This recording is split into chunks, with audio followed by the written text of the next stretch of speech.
Наснай холд авсан ч ухаан сэрэг үйл хөдөлгөөн алхаа гიშгэ хөнгөн шингэн хэвлүүхэн өвгөнтэй эмнэлэг твдэж байхдаа танилцсан сүрхийн найзалж билээ.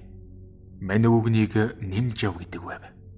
Бид хоёр сайн мөг хойлж хутхан элдвийг хуучилж өдрийг өнгөрөөдөг байлаа. Ийм маягаар нэг өдөр хорвоо ертөнцийн төмөн явдлын тухай ярьж байх үеэр би ялэмгүй сониужирхан нэмж явгаа. Та ер нь чөтгөр шулмас байдаг гэдэгт итгэдэг үү гэж асуудал өвгөн түнчгэр толгоогоос ихсрэн тэр хайх тэр ид шүү. Би өөрийн нүдээр үзээгүйч худлаа ярихын аргагүй хүмүүсээс янз бүрийн юм сонсч байлаа. Миний багдж гисэн манай нутагт нэг айх тэр явдал болсон юмдаг. Ингээд энэхүү явдлыг ярьж өгсөн юм. Тэртээ 28 онд Өмнөг аймгийн Хантайшир суманд энэ явдал болжээ. Нэмж явгаа 1921 онд 5 хүүхэдтэй хайлын дундхүү болж төрсөн бөгөөд эднийх үлгий хийдийг бараад нутаглаж жилийн 4 улиралд баячуудад зарагдан амьд зуулга залгуулдаг ядруухан амьдралтай айл байсан гэж. Харин нэмж яв хүүгээ 7-наас өрсөн жил эцэг нь нэг сайн ламд хүүгээшээ оруулъя. Сэргэлийн юм чинь ном сурч магадгүй. Манай хүүхдүүдээс нэг ч ихсэн бичиг үсэг сурч эрдэм намын мөрхөөж сахил сануартай ариун дагшин явагдав. Хэдэн үеэрээ айл зарагдаж толгоо хөндөөсөнгүү. Өгөх цагт хоох дамрын дуу сонсгох өр хүүхэд ирэх биш заяасан байлгүй. Гээд бэгзэр хэмээх ламд шав оруулахаар болж хэд хоногийн дараа нэмж явын айл өнгөтэй хувцсыг өмсгөн цэнхэр шар хоёрынгийн хадаг өвөртлөөд хүүгээ дагуулan мордсон гэж. Бэгзэр ламтныхаа тэднийхээс чамгүй хол нутаглаж байсан учраас өглөө эртлэн гарсан эцэгүү хоёр өдөржин явсан юм санаж.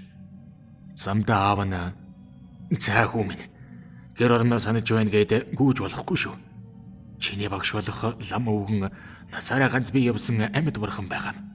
Эрдэм чадал нь манай нутагтаа дэдээгүү зэрэгэлдээ аймаг хөшүүндч алдартай мундаг хүн шүү. Энэ сайхан хүний цаасныг сайн тогтоож авбал ах ихч аав ээжгээ насаараа айлд зарцлагдаж явахгүй. Тэр лам бас эм сайн залдаг анаах эрдэм чадалтай хүн байгаа юм. Миний хүү аргаа барахад там найруулад сурч хэрэгтэй юм шүү. Аав нь чадлаараа гуугаад үзье. Миний хүүг шавь болгоосаа билээ." Гэх мэтээр ам хураагүй ярьсаар үржийн бүрээ болж нар баруун уулын оройгоор доош тонгож явах үед зорисон газараа хурж иржээ. Тэднийг морины уяан дээр буухад холоос ирсэн бололтой хөлстэй хоёр сааралмаар уяатай байсан бөгөөд гэрт яваад ортол залуухан ирэм гэрийн баруун талд сөхрөө суучихсан настай лам засал хийж байгаа бололтой гэрээр дүүрэн ардсны утаа харанхуулж цангийн дуу дас хийж нэгэн номыг шанга дуугаар уянгалуулан уншиж байсан гэж. Нэмж яв эцэгтэйгээ гэрийн баруун хаяанд завилдсан нилээн удтал сая нэг юм багш ламын хийж байгаа засал дуусж байгаа бололтой.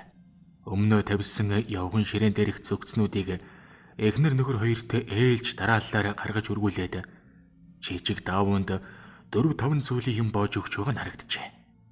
Гэрээр дүүрсэн ардсны утаа замрах үед харвал бэгзэр ламтан гихч нь 60 гаруй насны намхан махлаг биетэй бор царайтай хүн байж. Тэр нүдэн анч нэг зүйл тарныг эдэнтэй уншаад эхнэр нөхөр хоёр тандан "За, одоо боллоо. Та нар хүүгийнхээ зогцсуугаа зүгт хар халдсан хурганы толгой харуулж болоорой. Хий юм дахин харагдахгүй болно үсттэй" гэж хэлэх нь нэмж яв хүүд амар мөртлөө хачин санагдж байжээ. Эхнэр нөхөр хоёрыг гарсан хойно ламтан саял дээр хоёрыг олж харж байгаа мэт "За, чи хүүгээ аваад ирсэн үү?" гэж суугаад нэмж яв руу дохин "Алвнашир" гэж дуудахад хүү өмнө очиод зогсвол лам хоёр гарын алгыг нь удаан гихч нь ажиглаж байснаа. "Танай хүү төрийн хар хүн болох тавилантай болохоос бид чи хүн биш ээ. Алхаа гიშгэ байр байдал нь жигэлсэн их зоримог юм гэж. Хожим даруй таны олон аюул үүсэх болов" гэсэн юм санаж. Нэмж яв хүүгийн эцэг мөргөд сөгдөн "Та энэ хүүг минь эрдэм намын дүртэй болгож хайрл багш минь" гээд өврөөсөө шар цэнхэр хоёр хадгаа барин мүлгэж очиход бэгзэр ламтан хүүг удаан гихч харж байснаа. За яав, үлдээхээс те. Эрдэм нам сурахгүй гэрлүүгээ гүүх гээд байвал би өгөөд явуулъя шүү. Гэж сүртэй наргагүй хөнгөн дуугарчээ. Нэмжав хүүгийн эцэг тэр шөндөө лам багшийн тоноод маргааш өглөө нь хүүгээ нэг үнсчгээд давхиад явчихсан агаад. Багш ламтан нэмжав хоёрын хамтын амьдралж эхэлж. Ламтан хаа очиж сайхан зантай хүн байжээ. Нэмжавыг гар хөлийн үзүүрт байнга зарах боловч өөрийн хүү шиг элгэмсэг эрүү хандан 1 сарын дотор хуучин бичгийг үсгэлэн унших хэмжээнд маш хурдан сургажээ. Харин яагаад ч юм бэ ганцж майн мэгзэм төв дүсэг заасангүй. Ламтангийнд янз бүрийн хүн их цугладаг байнга шахуу өөмж бужигнаж байх тул бяцхан хүүд гэр орноо санах зовлонч байсангүй. Гэтэл нэг өрөө ламтны гадаа овоодоо малгай өмсч орхимж газар чирэх шахам унжуулжихсан дунд насны хоёр лам их л яаруу давхиж ирээд нохоо хоригч зав өглгөө гэр тариан орсон байна.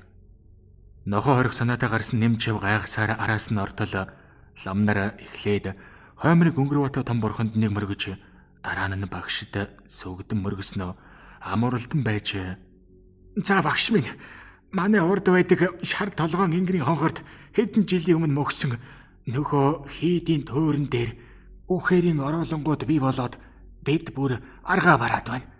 Саргуу харанхуу шүн болгон тэр ороолонгууд гарч ирэх боллоо. Хамгийн айхтар нь энэ шүний маргааш манай хийдийн лам нараас заавал нэг нь өөд болох юм. Манай хийдийн лам нараас 5 нь борхны таалд очиод байна. Бидний ажигласнаар ороолонгууд шөнийн сондгоо тоотой өдрүүдэд гарч ирээд байх шиг байна. Шөнийн 9, 13, 23-ны шөнө манай хийдийн лам нар богж өтхөрийг дарах номыг шүнжин унссан ч нэмэр алга. Ном уншиж байхад л хийдийн балгаснаас нэг зүйлийн маш хурц гэрэл тал тийшээ зазарч нөгөө төөрөн дээр игээл хорл хурж байгаа мэт өөдөөсөө зэрэг дивээрээ ялгаран суусан 10-аад лам ном уншиж байх юм.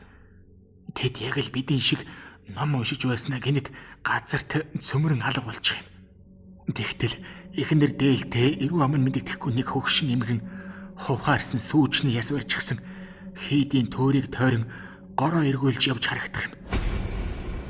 Эмэгнийг дагаад жижигхэн хөх гэрэл явж байснаа аажмаар бүдгэрэн алга болох үед хамб ламын хувцтай жижигхэн өвгөн мөн л хаа нэгтээс гинт гарч ирэх юм. Эхнэр дээлтэй эмгэн өвгөн рүү сүүжний ясаа шидэхэд гинт их гал гараад хэсэг дүрлдэж байснаа төд удлаг ундраад бүх зүйл дуусч нам хүн болдог юм.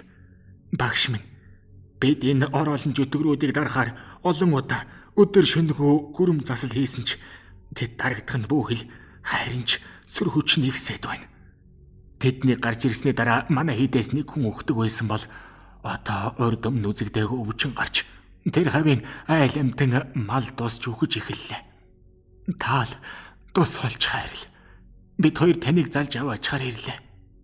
Гэхэд бэгзэр ламтан энэ би баригтай байгаа тул доонартай явж чадахгүй нэ. Юу ч гэсэн жоо хайж үзээдхий. Гээд эми манхагнаас жижигхэн хар арьс гаргаж доош харуулан тавиад хөрстэй тал дээр нь өнгийн элс шиг шороо шиг нунтаг юм задснаа шатааж орхиж. Нэмжава багшийнхаа хийдэг засал эрдэмүүдийг өмнө нь олонтой харсан боловч энэ удаагийн шиг зүйл огт хараагүй байлаа. Бэгзэр ламтан шатааж байсан зүйлээ өргөж удаангийг ч харж байгаад нэмжава усаа байтар гэсэн аж. Хөө модон шанагны дундуур усхийн хаваач зүгэл өнөөхөрсө хийж орхисон байна. Тэгтэлж гэр дөөрөн хиншүү хэрвас гарын шанахтай ус өөрөө буцалж орхижээ. Багш ламтан буцалсан усан доторх зүйлийг нүд тогтоон харж байснаа. Их л хэцүү болсон газар байна да. Бүгдээрээ нүүсэн дээр юм байна. Айламтан байвал нүүлэх хэрэгтэй. Их олон хүний эм авсан болохоор нүгэл хилэн зулган шүүгэлсэн газар байна. Гороо эргүүлж явдаг хөгшин эмгэнгээд байгаа чинь хийд их шатааж олон лам нарын амь насыг авсан хүний сүнс юм байна. Харин тэр хөгшин хар өвгөн бол хийтэйгээ шатаж өгсөн хамб ламын сүнс байна. Тэр лам нарын сүнс өөрд хийдийнхээ тойрон дээр үлджээ. Хийдэ аврах гэж ном хөрөм уншаад ороолон болсон биесээ улам хүчтэй болгоод байгаа болов.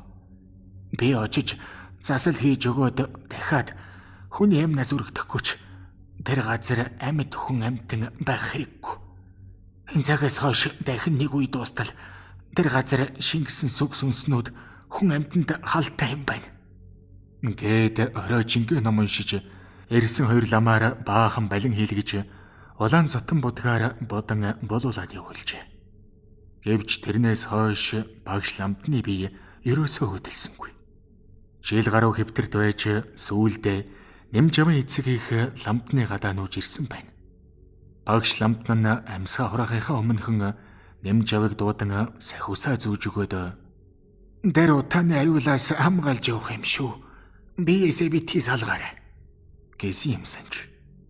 Багшийг өнгөрснөөс хойш удалгүй тэдний нутагт анхны баг сургууль байгуулагдаж нэмжав хүү орсон бөгөөд би ч үсэгт тайлагдсан цорын ганцхүү байсан учраас хэдэн хүүхэд дааж аван багшилж улмаар 16 тайда ардын цэрэгт явжээ. Цэрэгт очисон хойноо гавшгай шаламгай зоригтой хэмээн магтагдаж цолойхон тэтгэврт гартлаа зэргийн албан зүтгэжээ.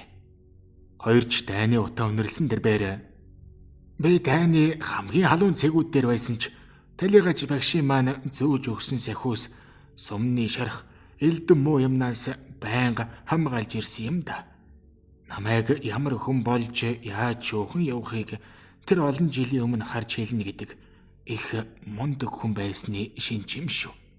Өдөө хүртэл насалж байгаа нь ч багш маань лач. Боён ерөөл ойвол хойд насанд уулзах болов гэж горддог юм да. Саяхан да хэдэн жилийн өмнө багшигаа өнгөрснөөс хэзээ хойно би өнөөх хий юм шингэсэн гэх хийдийн төөрөнгийн хажуугаар өнгөрч байлаа. Тэгэхэд тэр хэсэг газарт өвс нь хойч ургаагүй хүн бүхэл мал амтэн ч явдаггүй болов гэмээр хар шороо боргисон цаанаал нэг ёоцгүй газар байсан та гэсэн юм.